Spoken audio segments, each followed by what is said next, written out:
Good morning students. आज की इस वीडियो में हम क्लास 8th यूनिट फर्स्ट के chapter second powers and exponents का इंट्रोडक्शन कंप्लीट करेंगे। मैं उम्मीद करता हूं कि आप इस इंट्रोडक्शन को अच्छी तरह से कंप्लीटली देखेंगे। अगर आप इस इंट्रोडक्शन को एक बार अच्छी तरह से देख लेंगे तो एक्सरसाइज करते समय आपको किसी भी दिक्कत का सामना नहीं करना पड़ेगा। तो आइए स्टार्ट करते हैं पावर्स एंड एक्सपोनेंट्स। तो बच्चों, मैंने एक नंबर लिया 2 को मैंने 5 टाइम मल्टीप्लाई किया। 2 इंटू 2 इंटू 2 2 और 2 को कितने टाइम्स मल्टीप्लाई किया? 5 टाइम्स। तो मैं इसको क्या लिख सकता हूँ? 2 और यहाँ पे 5। मैंने पहले क्या लिखा? 2 और यहाँ पे क्या लिखा? 5। तो देखो बच्चों, इसको मैं क्या रीड करूँगा? 2 raised to power 5। 2 raised to power 5। इसको हम क्या रीड करेंगे? 2 रेज्ड टू पावर 5। तो देखो बच्चों, यहाँ पे 2 क्या है? 2 तो क्या हो गया? बेस हो गया। 2 क्या हो गया? बेस हो गया। 5 क्या हो गया? इसमें एक्सपोनेंट।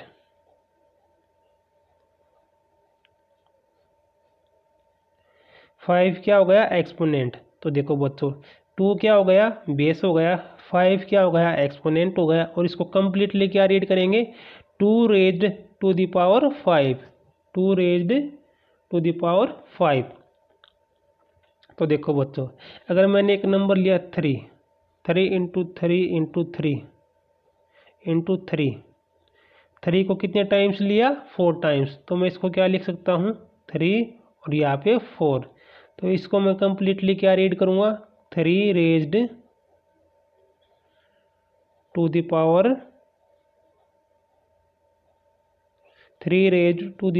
4। देखो बच्चों, यहाँ पे 3 क्या है? बेस है। 4 क्या है? एक्सपोनेंट है। 4 क्या है? एक्सपोनेंट। और इसको कंप्लीटली क्या रीड करेंगे? 3 रेज्ड टू द पावर 5। तो अब तो बच्चों आपको अच्छी तरह समझ में आ गया होगा कि एक्सपोनेंट क्या है और पावर क्या है और बेस क्या है। अब इसमें कुछ लॉज हैं, 5 लॉज हैं एक्सपोनेंट के, उसको हम कंप्लीट करेंगे। एक्सपोनेंट के कितने लॉज हैं? 5 लॉ है। तो लॉज फर्स्ट, पहला लॉ क्या है बच्चों? A raise to the power m और multiply a raise to the power m। तो देखो बच्चों, यहाँ पे क्या है? यहाँ पे ले लेते हैं n। A raised to the power m into A raised to the power n। दोनों में क्या है? बेस इक्वल है। दोनों में क्या है? बेस इक्वल है। तो हम पावर को क्या करेंगे? ऐड करेंगे, m प्लस n। देखिए किस प्रकार।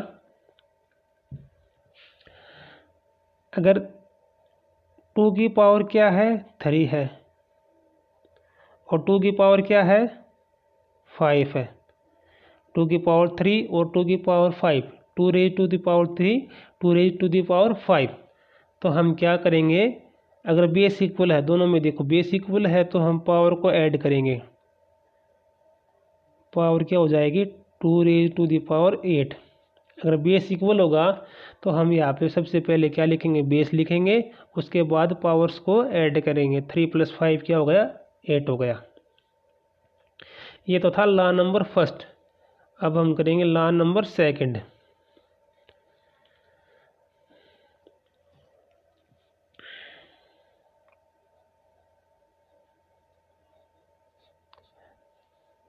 लॉ नंबर सेकंड में क्या है?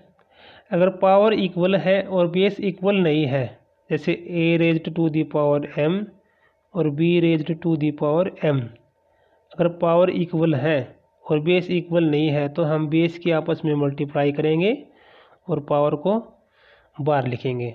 जैसे कि 3 रेज्ड टू द पावर 5 और 7 रेज्ड टू द पावर 5।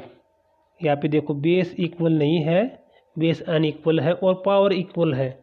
तो इस तरह के क्वेश्चन में हम क्या करेंगे, बेस के आपस में मल्टीप्लाई करेंगे और पावर को कहाँ लिखेंगे, बाहर लिखेंगे। 3 7 जा 21 और सारे की पावर क्या आ जाएगी 5। तो 21 रेज टू दी पावर 5। अब हम करेंगे लॉ नंबर 3। तो देखो बच्चों, लॉ नंबर 3 में क्या है, अगर ए कोई नंबर है उसकी पावर m है और सारे की पावर क्या है n है, पहले ए की पावर m है उसके बाद सारे की पावर n है, तो हम क्या करेंगे, ए एज इट इज़ पावर की पावर के साथ मल्टीप्लाई करेंगे। जैसे कि 7 की पावर क्या है 3 है और सारे की पावर क्या है 4 है। तो इसको हम क्या करेंगे 7 3 इंटू 4 पावर की पावर के साथ क्या होती है मल्टीप्लाई होती है। तो 7 4 3 जा 12, 7 रेज टू दी पावर 12 यानी कि पावर की पावर के साथ मल्टीप्लाई होती है। एक एग्जांपल और ले लेते हैं, जैसे कि 5 रेज टू दी पावर 3 और रेज टू दी पावर 15। तो देखो यहाँ पे दो पावर है, एक तो 3 पावर है और एक क्या है 15 पावर है। तो हम क्या करेंगे 5 एज इट इज़ 3 की 15 के साथ मल्टीप्लाई करेंगे, 5 रेज टू दी पावर 45। तो अब देखिए लॉ नंबर 4। लॉ नंबर 4 में अगर हमारे पास कोई फ्रैक्शन है a अपॉन बी की फॉर्म में और उसकी पावर क्या है m है, तो हम क्या करेंगे a raise to the power m upon b raise to the power m, यानी कि दोनों की पावर अलग अलग लिखेंगे और अपॉन में लिखेंगे। जैसे कि हमारे पास एक क्वेश्चन है 3/7 और रेज टू दी पावर 9 हो गया ना। देखो a अपॉन बी की जगह हमने क्या ले लिया 3/7 और m की जगह हमने क्या ले लिया 9। तो इसको किस प्रकार लिखेंगे 3 raise to the power 9 upon 7 raise to the power 9, इस प्रकार हम इसको लिखेंगे। अब हम करेंगे लॉ नंबर 5। लॉ 5 में क्या है, a raise to the power m divide by a raise to the power n, यानी कि हम a raise to the power m को a raise to the power n से डिवाइड करेंगे। देखो इस प्रकार डिवाइड करेंगे ना, तो हम क्या करेंगे नेक्स्ट स्टेप में a raise to the power m as it is, अब हम क्या करेंगे मल्टीप्लाई करेंगे और देखो यहाँ पे क्या है a raise to the power n, यहाँ पे n क्या है प्लस है, बाद में हम यहाँ पे इसको क्या कर देंगे माइनस कर देंगे। इस प्रकार इसको हम इस प्रकार लिख सकते हैं, यानी कि a raise to the power m upon a raise to the power n को हम किसके कैसे लिख सकते हैं a raise to the power m into a raise to the power minus n। जैसे कि एक है क्वेश्चन हमारे पास 3 रेज टू दी पावर 7 और 3 रेज टू दी पावर 5, इसको हम किस प्रकार लिख सकते हैं 3 raise to the power 7 into 3 raise to the power minus 5, इस प्रकार हम इसको लिख सकते हैं। जैसे कि एक क्वेश्चन हो गया हमारे पास, और एक एग्जांपल ले लेते हैं, जैसे कि 5 raise to the power 15 divide by 5 raise to the power 13। इसको अगर हमें सोल्व करना है तो हम किस प्रकार करेंगे 5 raise to the power 15 as it is upon 5 raise to the power 13 हो गया। बाद में हम क्या करेंगे 5 raise to the power 15 as it is multiply, ये 13 है ना ऊपर जाएगा तो माइनस हो जाएगा, 5 raise to the power minus 13, 5 raise to the power minus 13।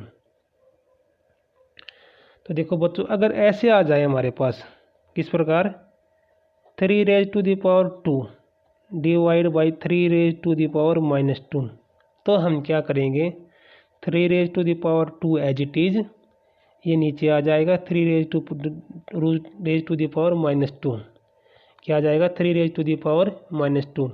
तो हम क्या करेंगे 3 raise to the power 2 as it is और यहाँ पे मल्टीप्लाई, ये -2 है ना ऊपर जाके +2, 3 रेज टू दी पावर +2। अब देखो बेस सेम है ना तो पावर को क्या कर देंगे ऐड करेंगे, 3 की पावर क्या आ जाएगी 4, 3 रेज टू दी पावर 4। अब हम करेंगे जीरो एक्सपोनेंट, जीरो एक्सपोनेंट। यानी कि किसी भी नंबर की अगर एक्सपोनेंट 0 है तो उसका रिजल्ट क्या आएगा। जैसे कि हमारे पास एक नंबर है 15, इसकी एक्सपोनेंट क्या है 0 है, तो उसका आंसर क्या आएगा 1। एक नंबर है जैसे हमारे पास 13, इसकी एक्सपोनेंट है 0, तो उसका भी आंसर क्या आएगा 1। यानी कि जिस भी नंबर की एक्सपोनेंट अगर 0 है तो उसको हम क्या लिखेंगे 1 लिखेंगे। किस प्रकार इसको हम एक क्वेश्चन से समझ लेते हैं। जैसे कि हमारे पास है 4⁻³ और 4⁻³ ये क्वेश्चन है, तो इसको कट करने के बाद क्या आएगा 1 आएगा। तो इसको मैं आगे क्या लिख सकता हूँ 4⁻³ इंटू 4⁻³ क्योंकि ये जो 4 है ना, ये 4⁻³ हो जाएगा। अब देखो इसको मैं आगे क्या लिख सकता हूँ, यहाँ पे देखो बेस इक्वल है ना, बेस इक्वल है तो पावर को ऐड करेंगे 4⁻³ और -3, यानी कि 4⁻³ क्या आ गई 0, 3 - 3 0। अब देखो 4⁻0 को क्या लिख सकता हूँ, यह लिख सकता हूँ, इसको क्या लिख सकता हूँ, यह लिख सकता हूँ, और इसको यह, यानी कि इसको मैं डायरेक्टली यह भी लिख सकता हूँ। और इसको कट करने के बाद क्या आएगा 1, यानी कि अगर किसी भी नंबर की पावर अगर 0 है तो उसका आंसर क्या आएगा 1 आएगा। जैसे अगर 5/3 है, इस सारे की पावर 0 है, तो उसका भी आंसर क्या आएगा 1 आएगा। अब करेंगे नेगेटिव एक्सपोनेंट। नेगेटिव एक्सपोनेंट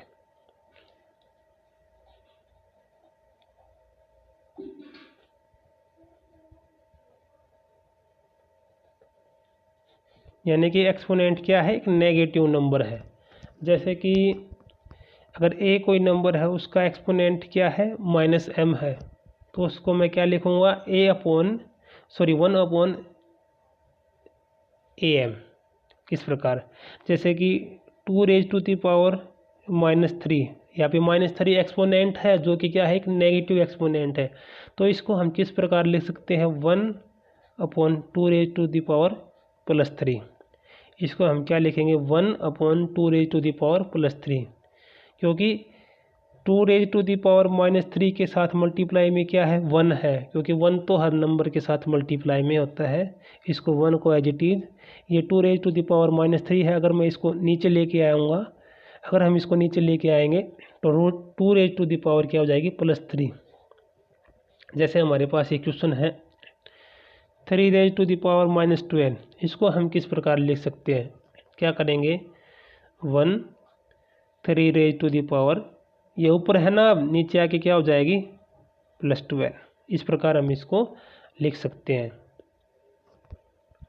तो ये था नेगेटिव एक्सपोनेंट। जैसे एक एग्जांपल और ले लेते हैं 3⁻⁻12 इंटू 12⁻⁻15।